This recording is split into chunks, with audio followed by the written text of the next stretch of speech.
Ma famille a ricané en me voyant au mariage. Elle est venue seule, a raillé ma sœur. Puis un inconnu a dit, « Désolé pour le retard, mon amour. » Silence total. Laissez-moi vous raconter exactement comment cette journée, qui aurait dû être une célébration, est devenue le théâtre de mon humiliation la plus profonde, sans que je le sache encore, de ma libération. Tout avait commencé bien avant que je ne franchisse les portes de ce château opulent près de Saumur. Tout avait commencé à 7 heures du matin, dans mon petit appartement de Lyon, alors que je chargeais ma valise dans ma vieille Peugeot pour les 5 heures de route. J'avais un mauvais pressentiment. Une boule au ventre. Je me disais que j'aurais dû prétexter une urgence au travail. Mais c'était le mariage de ma sœur, Clarisse. Je devais y être. Et puis, il y avait eu l'incident. L'incident qui avait tout déclenché. J'étais arrivée la veille au soir, fatiguée par le trajet. Ce matin-là, quelques heures avant la cérémonie, je préparais méticuleusement ma tenue. J'avais économisé pendant 3 mois pour cette robe. Une pièce magnifique de chez Gérard Darel, en soie lourde, d'un bleu canard profond. Je ne suis pas du genre à dépenser autant, mais pour une fois, je voulais me sentir à ma place. Pas comme la petite sœur effacée.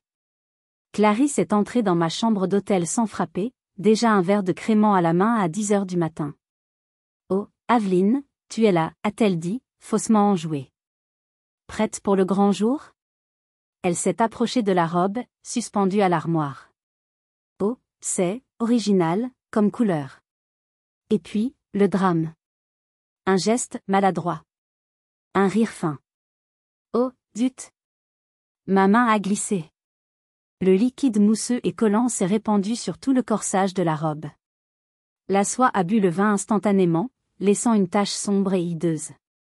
J'ai poussé un cri. Clarisse! Non. Oh, ce n'est rien, a-t-elle dit en tapotant la tache avec un mouchoir, ce qui ne faisait que l'étaler. Personne ne le verra. Ma mère, Martine, est entrée à ce moment-là, alertée par mon cri. Elle a vu la scène, a vu mon visage décomposé, et a immédiatement pris le parti de sa favorite. Aveline, ce n'est pas le moment de faire une scène, a-t-elle dit d'une voix coupante. Clarisse est nerveuse. C'est son mariage. Mais autre chose. Mettre quoi? C'est la seule robe que j'ai apportée. Eh bien, tu as bien un tailleur, non? Tu es toujours en tailleur, a-t-elle dit avec un vague geste de mépris. Ne sois pas égoïste. Ce n'est qu'une robe. Ce n'était jamais qu'une robe. C'était un symbole. Et c'est ainsi que je me suis retrouvée, 5 heures plus tard, à l'entrée de cette salle de bal somptueuse, non pas en soie bleu canard, mais dans mon tailleur pantalon gris anthracite. Un vêtement de réunion.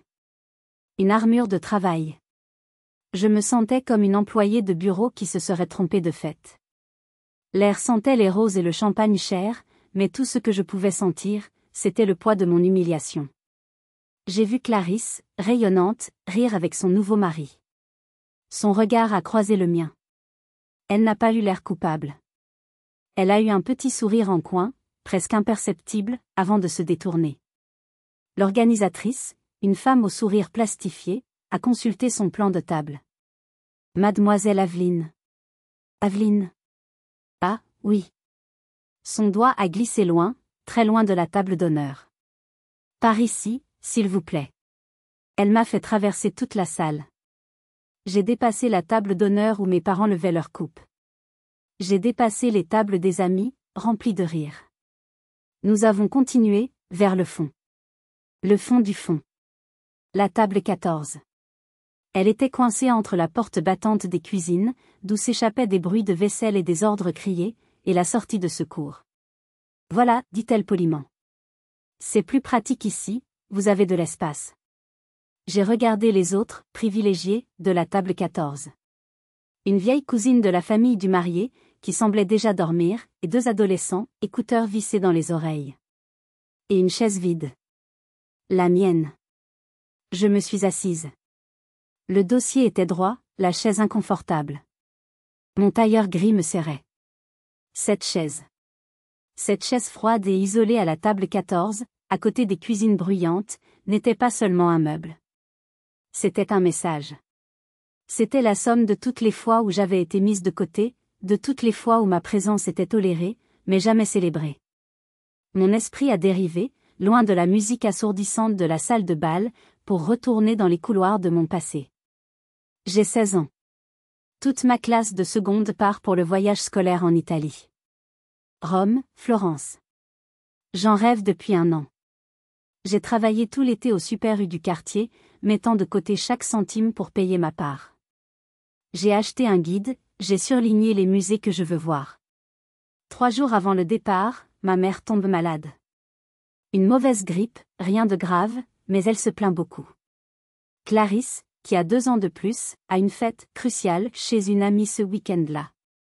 Aveline, m'a dit mon père, Serge, avec ce ton fatigué qu'il utilisait toujours pour me demander quelque chose.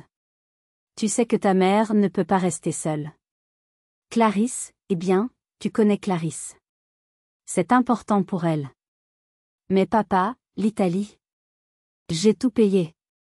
Aveline, sois raisonnable. Raisonnable. C'était mon mot. Mon étiquette. Ma condamnation. Tu es la plus mature de nous deux, a-t-il ajouté. Tu comprends ces choses-là. Alors, je suis restée. J'ai défait ma valise. J'ai passé la semaine à faire des bouillons, à écouter ma mère se plaindre, et à regarder les premières photos de mes amis devant le Colisée apparaître sur Facebook. Clarisse est allée à sa fête. Une semaine plus tard, le jour où mes amis rentraient d'Italie, ma mère allait soudainement beaucoup mieux. Oh, tu vois, m'a-t-elle dit, tu n'as pas manqué grand-chose. L'Italie sera toujours là. L'Italie n'est jamais revenue. Ma classe n'est jamais retournée à Rome. Et puis, il y a eu l'argent. J'avais 22 ans. Je venais de décrocher mon premier vrai contrat à Lyon. Je mettais de côté chaque euro pour remplacer mon vieil ordinateur portable qui menaçait de rendre l'âme. J'avais péniblement atteint 800 €. Clarisse, qui vivait à Paris dans un appartement hors de prix pour poursuivre sa carrière d'actrice, ce qui signifiait surtout sortir, m'a appelé en larmes à 2 heures du matin. Aveline, tu dois m'aider. Je vais être expulsée. Le propriétaire va changer les serrures demain si je ne paie pas. Elle avait besoin de 800 €. Exactement la somme que j'avais. Je te les rendrai le mois prochain, Aveline, je te le jure. Je vais décrocher un rôle, c'est sûr. Tu me sauves la vie. Je lui ai fait le virement. J'ai continué à travailler sur mon ordinateur asthmatique pendant 6 mois de plus. Quand j'ai osé, 6 mois plus tard, lui demander timidement si elle pouvait commencer à me rembourser, elle a ri au téléphone. Un rire aigu que je détestais. Oh mon Dieu, Aveline, tu es tellement obsédée par l'argent. C'est dingue. C'est juste de l'argent. Détends-toi un peu, ça te fera du bien. Je n'ai jamais revu ces 800 €. Le bruit d'une pile d'assiettes s'écrasant dans la cuisine m'a ramené au présent. Un serveur est sorti en jurant. On pense souvent que les gens comme moi, les discrets, les raisonnables, sont faibles. Ce n'est pas de la faiblesse. C'est de l'épuisement. C'est la lassitude de se battre pour une place que l'on ne vous accordera jamais. La lassitude d'expliquer votre valeur à des gens qui ont déjà décidé que vous n'en aviez pas. J'avais arrêté de me battre. J'avais arrêté de demander. Je venais, je souriais poliment, et j'attendais que le temps passe. Mon silence n'était pas de la soumission. C'était une armure. Une armure très lourde, très froide. J'ai regardé Clarisse, à l'autre bout de la salle, lever son verre. Elle était le soleil. Et moi, j'étais l'ombre qu'elle projetait. Mais que se passe-t-il lorsque l'ombre décide qu'elle en a assez de l'obscurité? Le dîner a commencé. On m'a servi un morceau de veau trop cuit, tiède. Je l'ai regardé sans appétit. Les adolescents à ma table mangeaient avec la voracité de ceux qui ne prêtent attention ni à la nourriture ni à leur entourage. La vieille cousine s'était endormie, la tête penchée sur sa poitrine.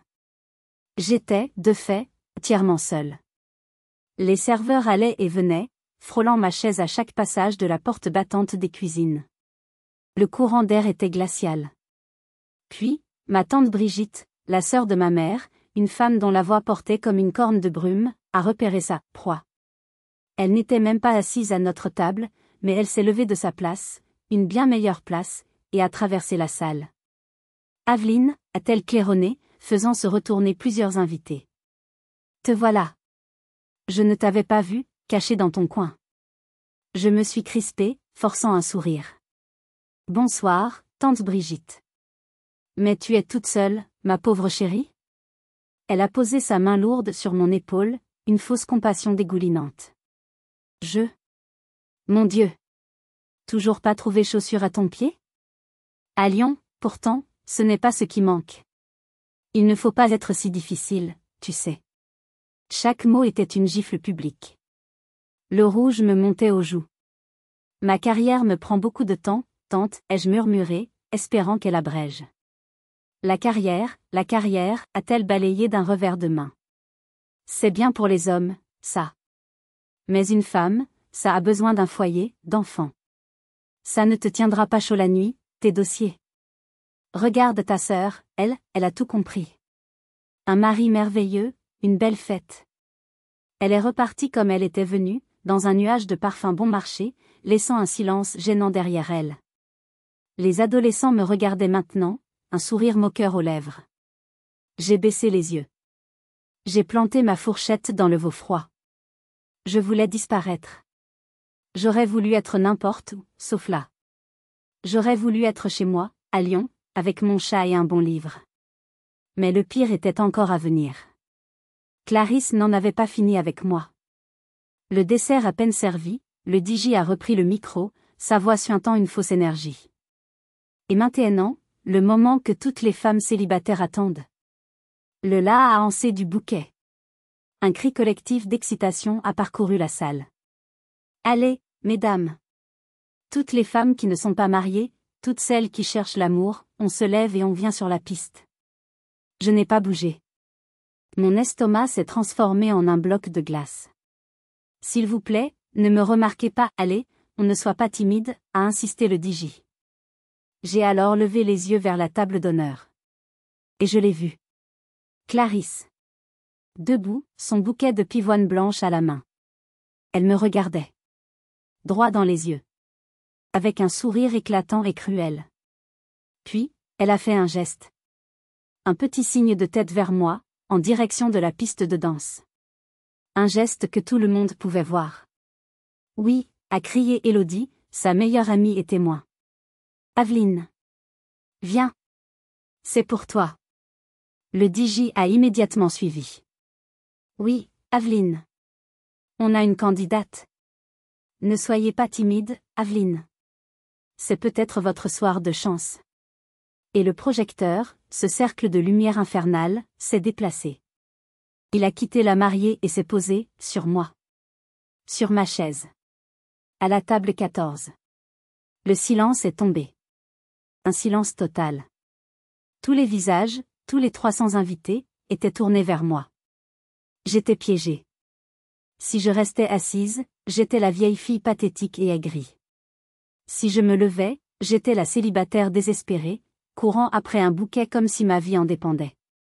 Clarisse avait orchestré mon humiliation publique parfaite.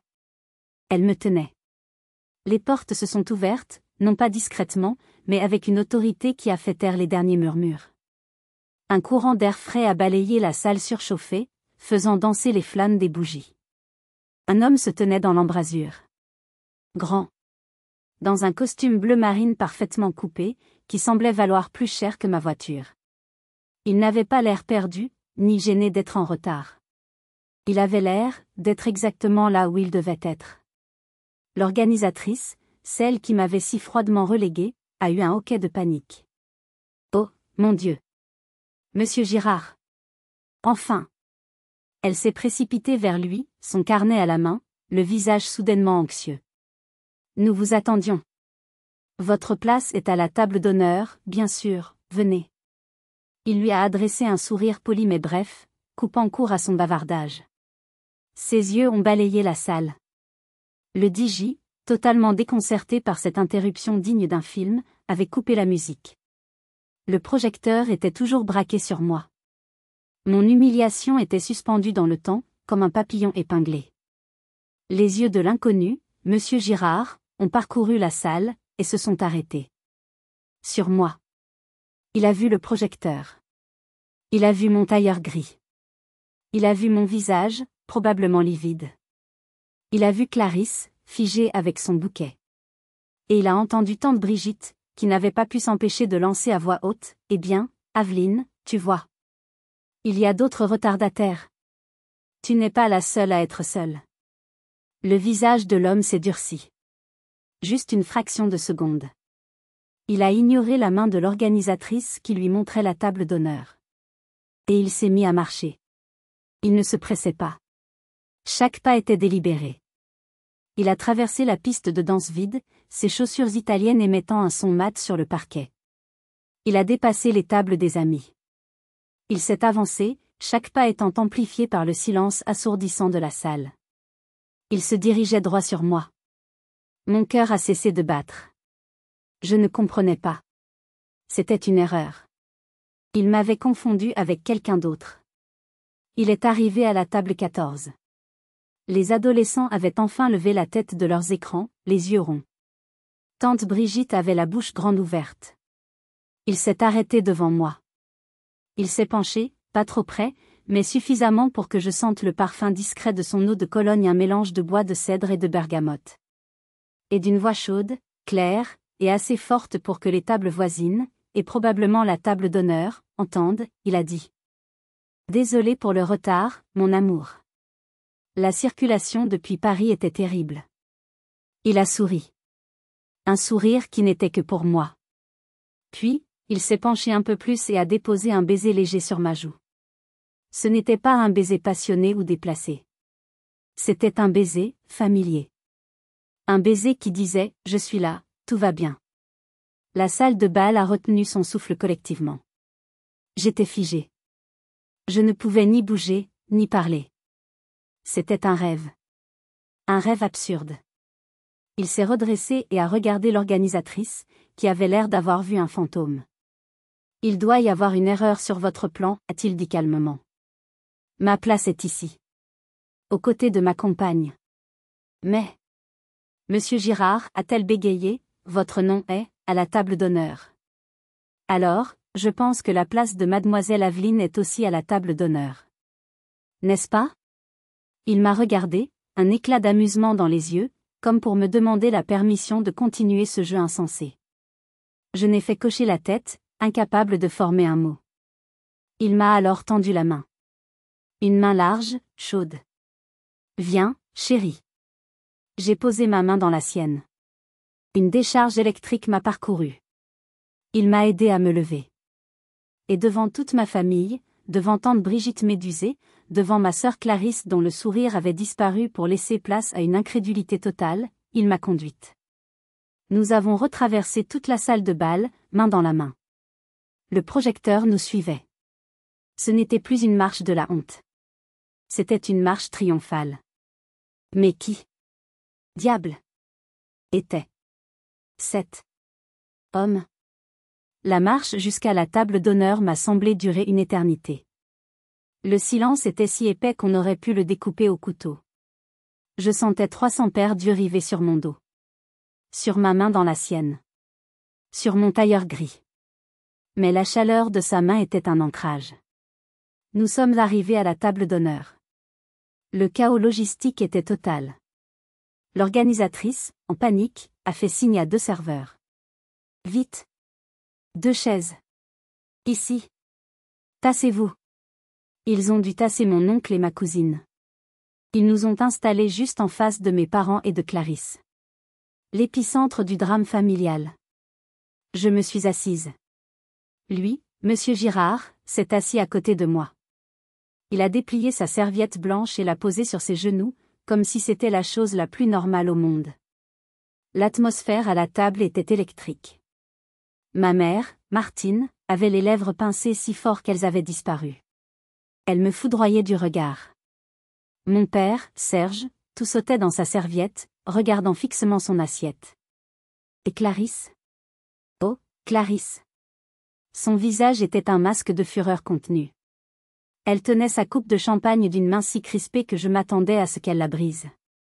Le DJ, sentant que quelque chose d'énorme venait de se passer, a sagement renoncé au lancer de bouquets et a mis une musique d'ambiance neutre.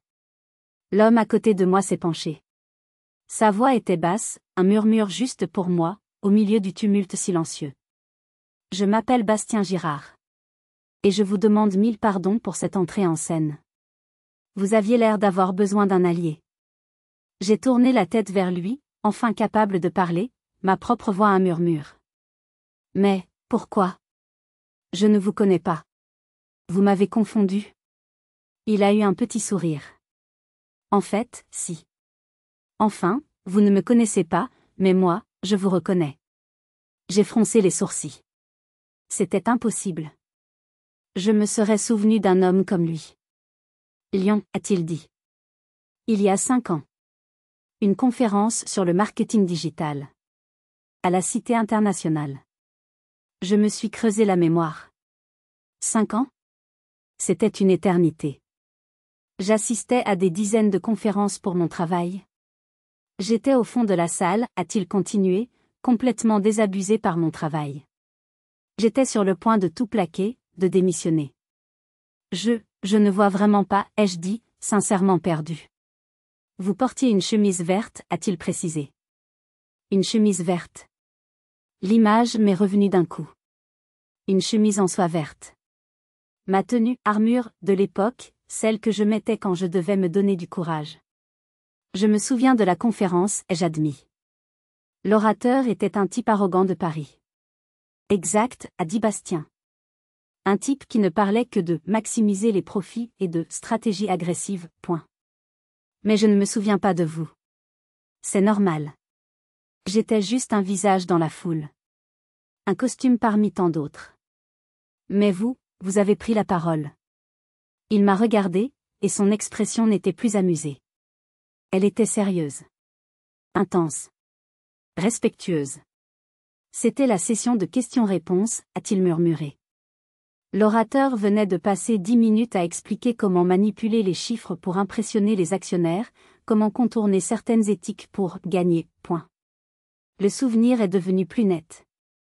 Je me suis souvenu de ma colère. De mon cœur qui battait. De m'être levé, la main tremblante, alors que j'étais juste une jeune cadre. Qu'est-ce que j'ai dit, ai-je demandé, ma voix à peine audible. Il m'a regardé droit dans les yeux. Vous avez dit quelque chose qui a changé ma vie. J'ai retenu mon souffle. Qu'est-ce que j'avais bien pu dire qui justifie un tel spectacle, 5 ans plus tard, au mariage de ma propre sœur? Bastien a pris une gorgée d'eau, son regard toujours fixé sur moi. Le reste de la table d'honneur avait commencé une conversation forcée sur la météo, mais je n'entendais qu'un bourdonnement lointain. J'étais dans une bulle avec cet inconnu. L'orateur, a-t-il commencé, parlait de « croissance à tout prix ». Il riait de certaines régulations éthiques, les traitant de « obstacles pour les faibles ». C'était écœurant. La salle était pleine de cadres supérieurs qui hochaient la tête. Personne n'osait rien dire. Sauf vous, a-t-il ajouté. Je me suis souvenu. La chaleur de la salle. Le micro qu'un assistant m'avait tendu. Ma propre voix, qui tremblait au début. Vous vous êtes levé, a poursuivi Bastien, et vous avez dit, excusez-moi, monsieur, mais tout ce dont vous parlez, c'est du profit. C'est de l'habillage. Qu'en est-il de l'intégrité? Je me souviens de sa réaction, ai-je murmuré. Il m'a regardé de haut. Exactement. Il a ri. Il a dit quelque chose comme, l'intégrité? C'est très mignon, mademoiselle, mais ça ne paie pas les factures à la fin du mois. C'est pour les philosophes, pas pour les leaders. Et vous, a dit Bastien, son admiration évidente dans la voix, vous n'avez pas baissé les yeux. Vous n'avez pas bafouillé. Vous avez attendu qu'il ait fini de rire. Et vous lui avez répondu. Vous avez dit, peut-être. Mais le succès sans intégrité, n'est-ce pas juste, du bruit bien organisé? Du bruit bien organisé. J'avais dit ça. J'avais complètement oublié cette phrase. Du bruit bien organisé, a répété Bastien, presque pour lui-même. Cette phrase, elle m'a frappé en pleine poitrine. J'étais exactement ça. J'étais le directeur Europe d'une grande boîte américaine. Une golden cage à la défense. Un salaire indécent. Et je vendais des produits auxquels je ne croyais pas, en utilisant des méthodes que je méprisais. J'étais le roi du bruit bien organisé. Il a fait une pause, son regard se perdant un instant dans le vide. J'ai démissionné la semaine suivante. J'ai écarquillé les yeux. Non. À cause de ma question? À cause de votre courage, a-t-il corrigé. Vous étiez probablement la personne la moins gradée de la salle, et la seule à avoir eu le cran de dire la vérité. J'ai monté ma propre entreprise. Plus petite. Plus éthique. Basée sur ce principe, pas de bruit, que de la substance. Aujourd'hui, nous réussissons, à notre manière. Il est revenu au présent. J'ai toujours voulu vous remercier. Je n'ai jamais oublié votre visage, ni cette chemise verte. Quand je suis arrivé ce soir, j'étais invité par le père du marié, c'est un de mes partenaires commerciaux et que je vous ai vu, là-bas, à cette table. J'ai reconnu l'injustice. J'ai entendu cette femme, votre tante, vous humilier. Il a secoué la tête. Je ne pouvais pas. Je ne pouvais pas laisser la seule personne dans cette salle de conférence qui avait eu le courage de parler d'intégrité être traitée sans aucun respect. J'étais sans voix. Un étranger. Un étranger se souvenait de moi, m'admirait pour quelque chose que j'avais moi-même oublié. Pendant ce temps, ma propre famille. Bastien a levé son verre vers moi. Alors, Aveline, a-t-il dit, utilisant mon prénom pour la première fois. À l'intégrité. J'ai levé mon verre à mon tour. Mes mains ne tremblaient plus. À l'intégrité, ai-je répété. Et pour la première fois de la soirée, j'ai souri. Un vrai sourire. Je n'ai pas vu que, de l'autre côté de la table, le bruit de la chaise de Clarisse raclant le sol venait de retentir comme un coup de pistolet. Elle s'était levée brusquement. La chaleur de la salle, combinée à l'intensité de la conversation et à l'alcool que je n'avais pas bu, devenait étouffante. Mon sourire s'est effacé en voyant l'expression de Clarisse. « Excusez-moi, ai-je dit à Bastien.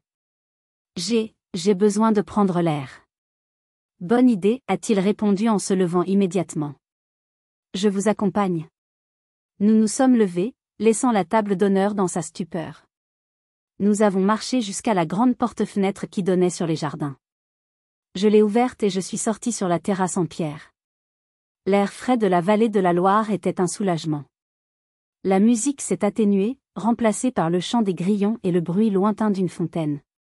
J'ai pris une grande inspiration. J'ai fermé les yeux un instant. « Merci, ai-je dit. Vraiment. Ce que vous avez fait, c'était nécessaire, a-t-il simplement répondu. Il s'est accoudé à la balustrade, me laissant de l'espace.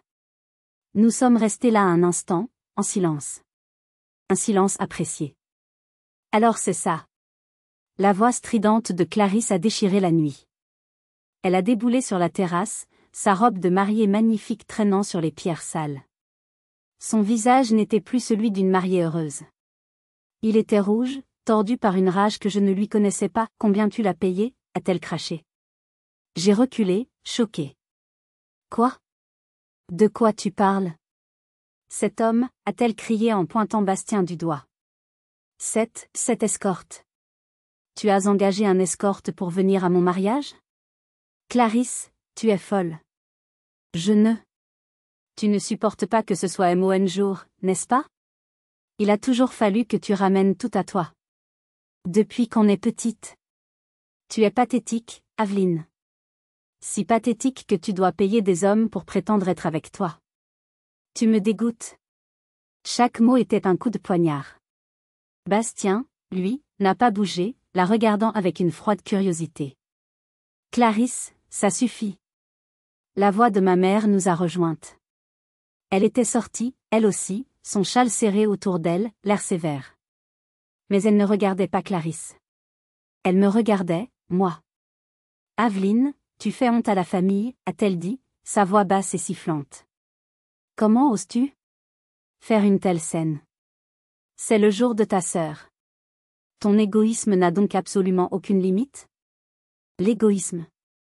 Moi. Égoïste. Ce mot encore. Le mot qu'on m'avait servi toute ma vie pour me faire plier. Quelque chose s'est brisé en moi. La fatigue. L'armure. La lassitude accumulée pendant 20 ans. Tout a volé en éclats. J'ai commencé à rire. Un rire sec, froid, qui ne ressemblait pas au mien. Il a surpris ma mère, qui a reculé d'un pas. « Arrête de rire, ce n'est pas drôle, a-t-elle dit, décontenancée. Oh, si, ai-je dit, sentant les larmes me monter aux yeux, non pas des larmes de tristesse, mais de rage pure. Si, c'est hilarant. Égoïste? C'est moi, l'égoïste? Je me suis tournée vers ma mère. J'ai annulé mon seul voyage scolaire, mon voyage en Italie, celui pour lequel j'avais travaillé tout l'été, pour te faire de la soupe parce que tu avais la grippe. C'était mon égoïsme, ça. Je me suis tournée vers Clarisse. Je t'ai donné les 800 € que j'avais économisés pour ma première voiture, pour que tu ne sois pas expulsée de ton appartement parisien. De l'argent que je n'ai jamais revu. C'était mon égoïsme, ça. J'ai montré mon horrible tailleur gris. Je suis habillée comme pour un enterrement parce que ta merveilleuse fille, la mariée, a accidentellement renversé une bouteille entière de crément sur ma seule belle robe ce matin. Le silence est tombé. J'ai vu le visage de Clarisse blêmir. Elle ne s'attendait pas à ce que je le dise. Tu crois que je ne sais pas que tu l'as fait exprès, Clarisse? J'ai passé ma vie, ai-je continué, ma voix tremblante mais forte, à être la personne raisonnable. La personne qui comprend. Celle qui s'efface. Mais j'ai compris, ce soir. Je ne suis pas égoïste. Je suis juste celle à qui on peut tout prendre, tout demander, sans jamais rien donner en retour. Clarisse, acculée, a cherché la répartie la plus blessante. Tu es juste jalouse. Jalouse parce que tu n'as rien. Tu es seule. Tu n'as personne. Elle a ajouté, avec un mépris désespéré, au moins, moi, j'ai un mari. La façon dont elle l'a dit, ce n'était pas une victoire. C'était un cri. Elle s'est accrochée à ce mot, mari, comme à une bouée de sauvetage. Je l'ai regardée, et pour la première fois, je n'ai pas vu ma sœur brillante. J'ai vu quelque chose de terriblement brisé. Je me suis détournée d'elle. Je me suis tournée vers Bastien, qui était resté silencieux, observant la scène. Allons-nous-en, ai-je dit. J'ai commencé à marcher. Je les ai dépassés, ma mère et ma sœur, figées sur la terrasse. J'ai entendu ma mère crier, « Aveline! Aveline, reviens ici immédiatement !» Je n'ai pas ralenti. Je n'ai pas regardé en arrière. Je n'ai pas regardé en arrière. Bastien m'a suivi sans un mot, son silence étant un soutien plus puissant que n'importe quelle parole. Nous avons traversé le hall du château, ignorant les regards curieux des derniers invités qui fumaient près de l'entrée. J'ai récupéré mon sac au vestiaire, ma main tremblait légèrement. J'ai poussé la lourde porte d'entrée en chêne. L'air de la nuit était vif et sentait la terre humide. Nous étions dans la cour de gravier. Les voitures de luxe étaient garées en rangée parfaite. Ma petite Peugeot, garée à l'hôtel Ibis d'Alexandrave côté, me semblait à des kilomètres. « Vous voulez que je vous conduise ?» a demandé Bastien, sa voix douce. « Non. Je loge juste là, ai-je dit en montrant l'hôtel voisin, moins glamour. Ma voiture est là-bas. Je vais bien. Aveline.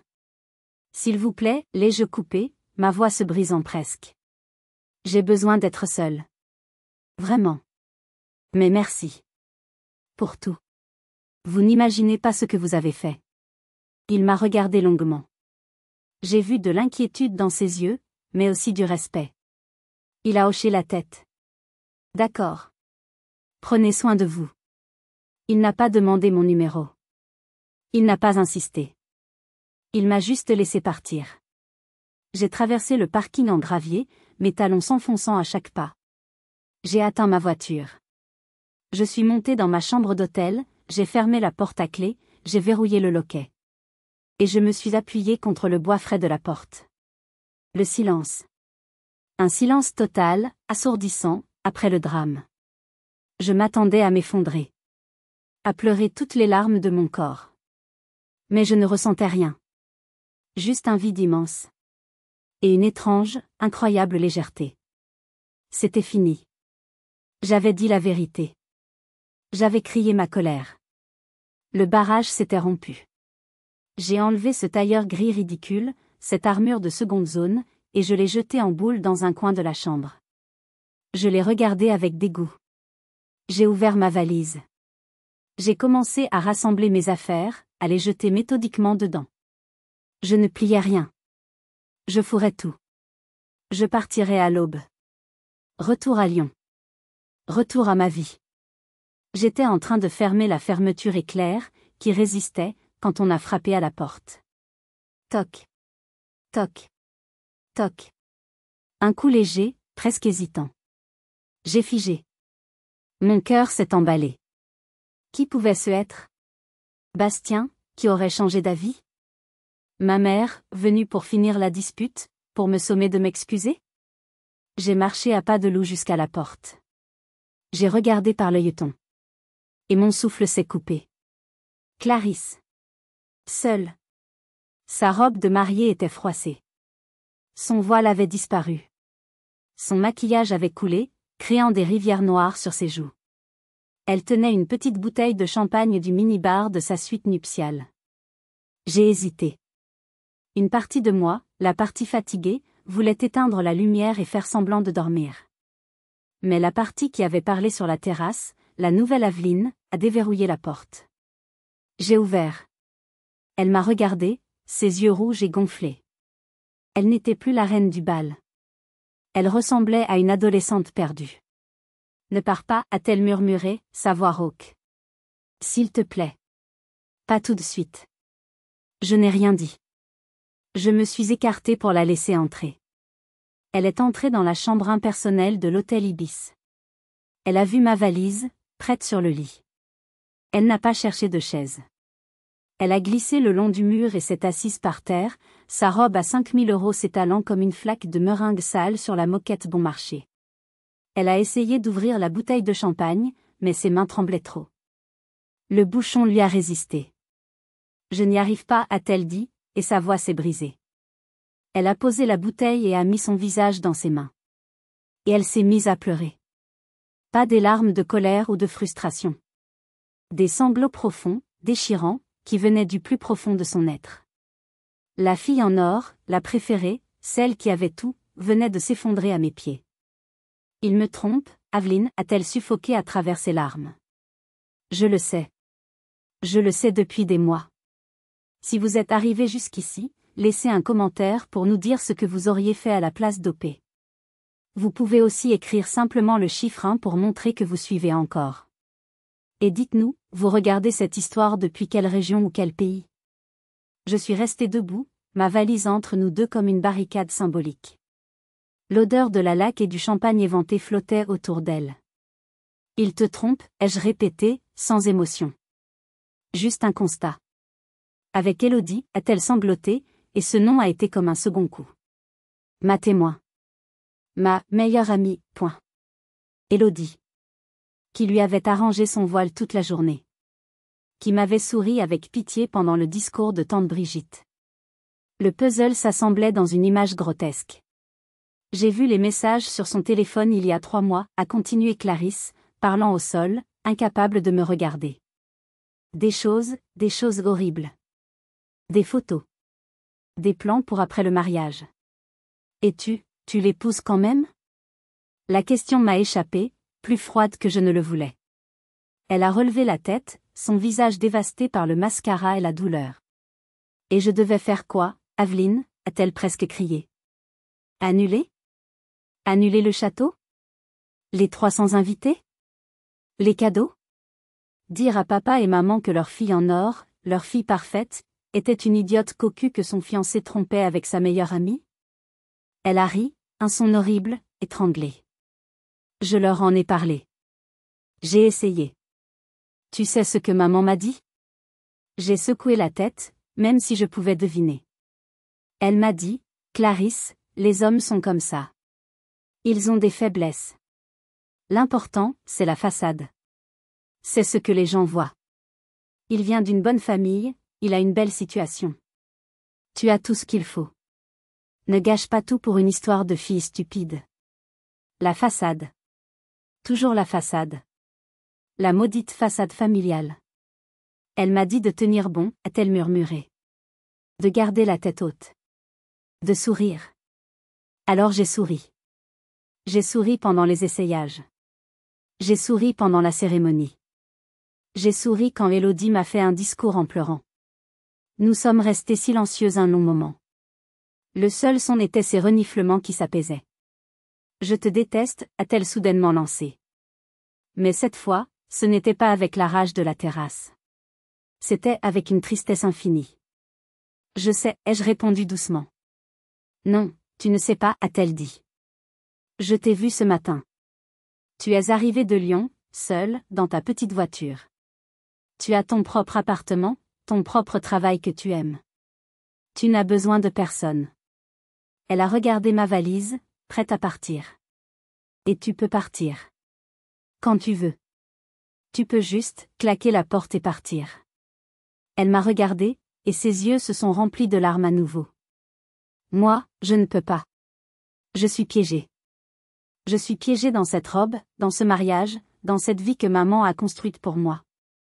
Je suis leur réussite, point. Elle a pris une inspiration tremblante. Et puis j'ai vu ta robe. Ce matin. Cette robe bleue. Elle était si belle.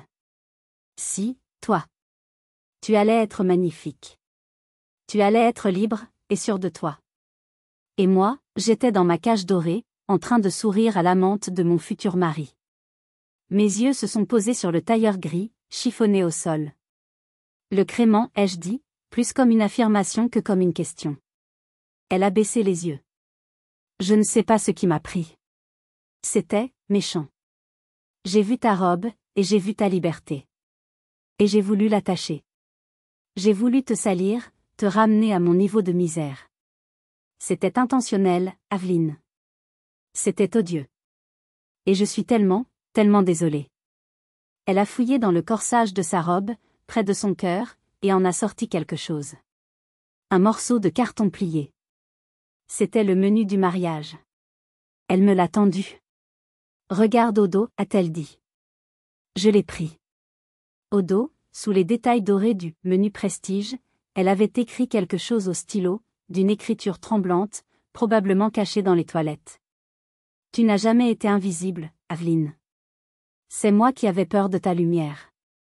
Pardonne-moi si tu peux. Je l'ai regardé. La haine, la colère que j'avais ressentie sur la terrasse, tout s'était évaporé. Il ne restait que de la pitié. Et une immense fatigue. Je ne lui ai pas dit que je pardonnais. Je ne pouvais pas. Pas encore. Mais je me suis assise sur le lit, près d'elle. Qu'est-ce que tu vas faire, Clarisse? Elle a secoué la tête, essuyant son nez. Je ne sais pas. Je ne sais tellement pas. D'abord, survivre à cette nuit. J'ai pris la petite bouteille de champagne par terre. D'une torsion, j'ai réussi à faire sauter le bouchon. J'en ai bu une gorgée à la bouteille. C'était tiède et trop sucré.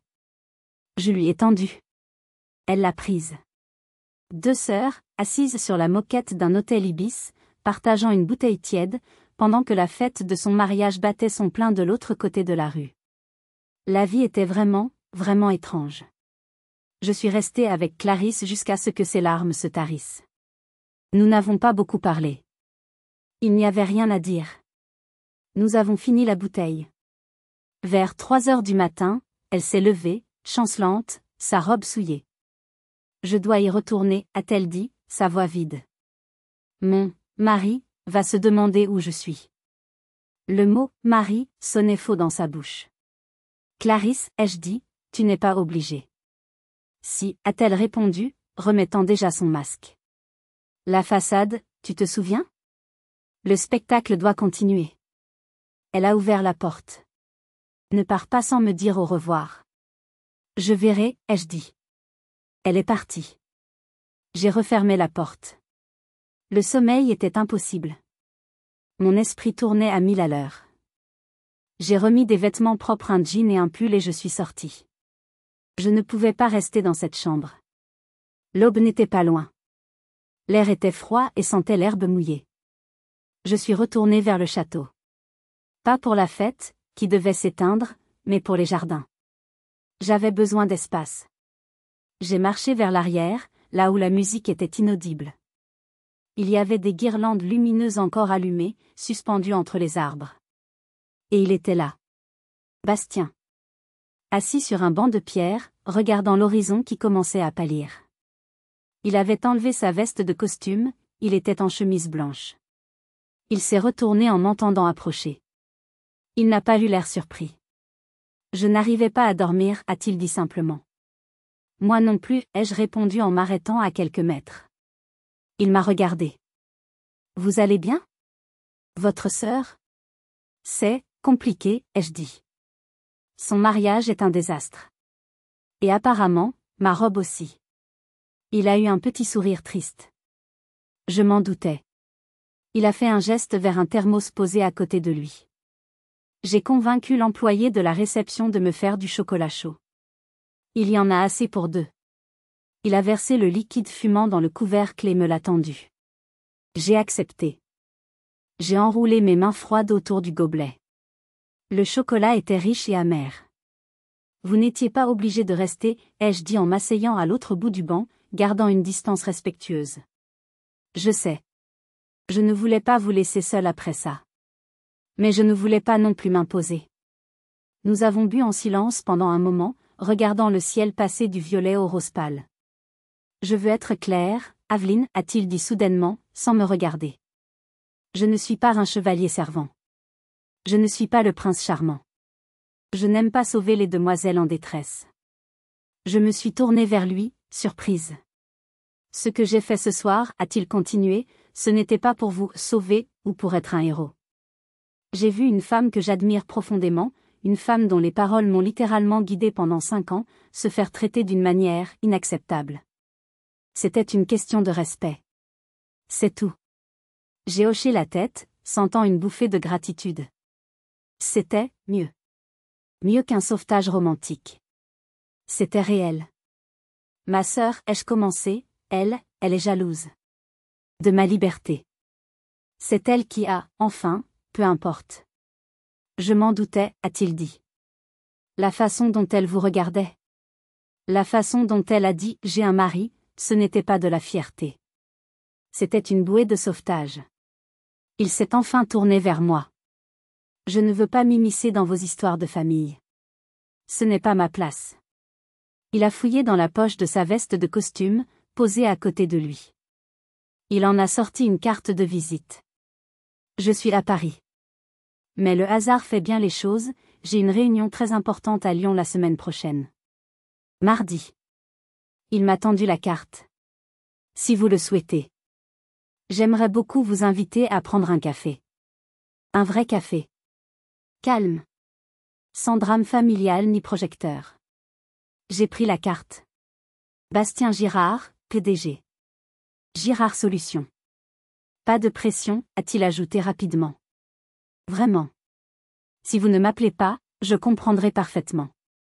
Après une soirée comme celle-ci, vous avez probablement envie d'être seul pour un bon moment. Merci, ai-je dit. Non. Merci à vous, Aveline. Pour cette conférence, il y a 5 ans. Il s'est levé. Bon retour à Lyon.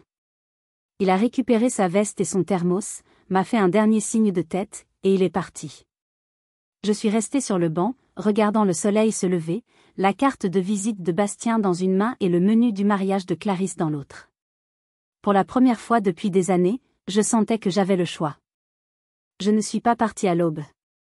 J'ai dormi quelques heures, d'un sommeil lourd et sans rêve. Quand je suis descendue, j'ai croisé Clarisse et son nouveau mari dans le hall.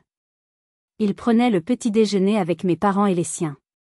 Ils ne parlaient pas. Ils regardaient leur téléphone. La façade. Clarisse a levé les yeux et m'a vue. Je lui ai fait un léger signe de tête. Elle a répondu pareil. C'était tout. J'ai pris un café à emporter et j'ai fait les 5 heures de route jusqu'à Lyon. Le trajet retour a été long. J'ai beaucoup réfléchi. 2 semaines ont passé. La vie a repris son cours. Mon travail, mon appartement, mon chat. La routine. Je n'avais pas appelé Bastien. La carte de visite était sur mon bureau, à côté de mon ordinateur. Je la regardais tous les jours. C'était trop. Trop irréel. Un fantasme de mariage. Et puis, ma mère a appelé. Aveline. Nous organisons un petit brunch dimanche. À la maison. Pour, tu sais, débriefer un peu du mariage. En famille. Sa voix était neutre. Ni gentille, ni méchante. Comme si rien ne s'était passé. Mon premier réflexe a été de dire non. De dire que j'étais débordée. De me protéger. Mais ensuite, j'ai regardé la carte de visite de Bastien. J'ai regardé le menu du mariage que j'avais gardé. D'accord, maman. Je viendrai. J'ai raccroché. Et avant de pouvoir changer d'avis, j'ai fait quelque chose que l'ancienne Aveline n'aurait jamais osé faire. J'ai composé le numéro de Bastien. Girard. Sa voix était professionnelle, nette. Bonjour, Bastien. C'est Aveline. 2. Saumur. Il y a eu un silence. Puis sa voix s'est adoucie, s'est réchauffée. Aveline. Bonjour. Je ne pensais pas que vous appelleriez. Moi non plus, pour être honnête, ai-je ri nerveusement. Écoutez, c'est peut-être complètement fou, mais, ma famille organise un brunch dimanche. Une sorte d'autopsie post-mariage, je suppose. Je prenais une grande inspiration. J'y vais. Et, je me demandais si vous aimeriez m'accompagner. Un autre silence. J'ai cru qu'il allait refuser. Un brunch familial, a-t-il dit. Après ce que j'ai vu? C'est courageux de votre part. Pas vraiment. J'ai juste besoin d'un allié. Il a ri. Un rire franc. Aveline. J'adorerais être votre allié. Donnez-moi l'adresse. Dimanche. 11h. Je suis arrivée devant la maison de mes parents, là où j'ai grandi. Bastien m'avait retrouvée au coin de la rue. Il était en tenue décontractée, un polo et un jean, mais il avait toujours cette aura d'autorité tranquille. Prête, m'a-t-il demandé. Pas le moins du monde, ai-je dit. Allons-y. Nous avons sonné. Ma mère a ouvert. Son sourire s'est figé quand elle a vu Bastien. Aveline. Et Monsieur Girard. Quelle surprise. Bonjour Martine, a dit Bastien poliment. Aveline m'a invité. Merci de nous recevoir. Nous sommes entrés. Toute la famille était là. Mon père. Clarisse. Son mari, qui avait l'air misérable. Tante Brigitte. L'ambiance était tendue comme un fil. Ils étaient tous assis autour de la grande table de la salle à manger. Et il y avait une chaise vide. Une seule. Au bout de la table. La place des enfants. Ma place habituelle. Ma mère a commencé, Aveline, tu peux t'asseoir là, et Monsieur Girard peut prendre une chaise du. Non, ai-je dit. J'ai ignoré la chaise du bout. Je me suis dirigée vers le milieu de la table, entre mon père et Clarisse. Il n'y avait pas de chaise. Papa, peux-tu te décaler un peu, s'il te plaît? Il m'a regardé, surpris, mais il s'est décalé. J'ai pris la chaise vide du bout de la table. Je l'ai traînée sur le parquet. Le bruit était horrible. Un crissement long et fort. Le son de l'ordre ancien qui se brisait. Et je l'ai installé. Là. Au milieu. Puis je suis allée dans le salon, j'ai pris une autre chaise, et je l'ai mise juste à côté de la mienne. Je me suis assise. J'ai regardé Bastien. Il y a de la place. Juste ici. Il a souri et s'est assis à côté de moi. Personne n'a rien dit. Tante Brigitte avait, pour la première fois de sa vie, l'air sans voix. Le brunch a commencé dans une ambiance étrange. C'était un ballet de non-dits. Mon père tout sautait. Ma mère n'arrêtait pas de proposer du café, ses mains tremblaient légèrement. Elle a essayé de reprendre le contrôle, de reprendre son rôle d'hôtesse, en se tournant vers Bastien. C'était l'invité de marque, l'inconnu, le PDG. Alors, Monsieur Girard? Aveline m'a dit que vous étiez dans la technologie? C'est un secteur qui paie bien, n'est-ce pas? Ma mère, toujours impressionnée par les titres et l'argent. Bastien a souri poliment. Il n'a pas mordu à l'hameçon. Dans la technologie éthique, Martine. Nous essayons de faire les choses un peu différemment. Mais ce n'est pas très intéressant. Il s'est tourné vers moi, déplaçant délibérément le projecteur de toute la table sur moi. Aveline, a-t-il dit, sa voix claire portant dans la pièce, racontez donc à votre mère cet incroyable projet que vous venez de remporter à Lyon. Celui pour la mairie. J'ai lu un article dessus ce matin en préparant ma réunion, c'est impressionnant. J'ai levé les yeux. Tous me regardaient. Ma mère. Mon père. Clarisse. Oh, ai-je dit, surprise qu'il se soit renseigné. Eh bien. C'est un projet pour réaménager les berges du Rhône, en utilisant uniquement des matériaux durables et locaux. J'ai dirigé l'appel d'offres. Elle ne vous l'a pas dit, a demandé Bastien à ma mère. Votre fille est en train de changer le visage d'une partie de Lyon. C'est assez extraordinaire. Ma mère a cligné des yeux. Non. Je ne savais pas. Je pensais que tu sais, que tu faisais du marketing. C'est du marketing, maman, ai-je dit. Mais avec de l'intégrité. J'ai continué à parler. J'ai parlé de mon travail. De mes idées. Des défis. Et pour la première fois de ma vie, ils ont écouté. Personne ne m'a interrompu. Personne n'a changé de sujet pour parler de la nouvelle voiture du voisin. Clarisse était silencieuse. Elle m'a regardée, sans jalousie cette fois. Juste, avec une sorte de curiosité fatiguée. À un moment donné, elle a poussé le panier de croissants vers moi. Un geste simple. Un début. Bastien n'a pas dit grand-chose d'autre. Il était juste là. Son simple poids à côté de moi était un soutien. À un moment donné, sous la table, il a trouvé ma main et l'a serrée. Je n'ai pas retiré la mienne. Au lieu de cela, j'ai ramené nos mains jointes sur la table. Personne n'a commenté. Quand nous sommes partis, 1 heure plus tard, l'atmosphère était plus légère. Merci d'être venu, ai-je dit à Bastien sur le trottoir. Merci de m'avoir invité, a-t-il répondu. Il m'a souri. Alors, ce café, mardi?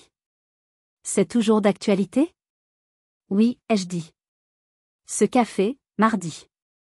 J'ai réalisé que je n'étais pas revenu à ce brunch pour qu'il m'accepte. Je n'étais pas revenu pour qu'il me fasse enfin une place. J'étais revenu pour leur montrer que je n'avais plus besoin de leur permission pour m'asseoir. J'étais revenu pour prendre ma place. Et peut-être que c'est ça, le plus important. Ce n'est pas d'attendre que quelqu'un vous donne une chaise. C'est de réaliser que vous avez la force de la porter vous-même, et de la placer exactement là où vous méritez d'être. Si vous avez déjà ressenti cela, si vous avez déjà eu l'impression d'être invisible dans votre propre famille, ou si vous avez dû vous battre pour une place qui aurait dû être la vôtre depuis le début, s'il vous plaît, partagez votre histoire dans les commentaires. Vos expériences comptent. Vous n'êtes pas seul. Et n'oubliez pas de liker cette vidéo et de vous abonner si mon histoire vous a touché. Votre soutien compte énormément. Merci de m'avoir écouté.